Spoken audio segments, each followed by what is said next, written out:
আসসালামু আলাইকুম, কেমন আছেন সবাই? আজকে যাচ্ছি সবাই ফুটবল খেলতে। এখন বাজে সকাল 6টা। যাচ্ছি জেলা স্টেডিয়ামে। খেলাধুলা করলে শরীরটাও ভালো থাকে, এই জন্যই মূলত খেলাধুলাটা করা। এই কারণে সকাল সকাল আমরা বেরিয়ে পড়লাম, গাড়িতে চড়ে যাচ্ছি। চলে এলাম নওগাঁতে, সবাই মিলে যাওয়া হচ্ছে এখন। মোটামুটি সকাল সকাল গেলাম, ওয়েদারটা ভালোই ছিল।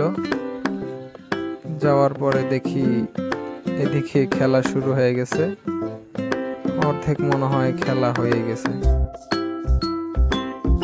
সকাল সকাল আবহাওয়াটা খুবই সুন্দর ছিল, আশেপাশে খুবই সুন্দর ছিল, ফুটবল খেলার মতোই ছিল আবহাওয়াটা।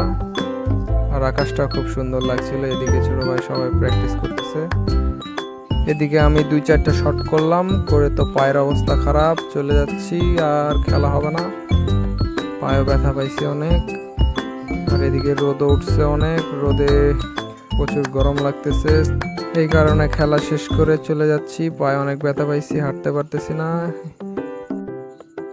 আজ এইটুকুই, দেখার জন্য ধন্যবাদ।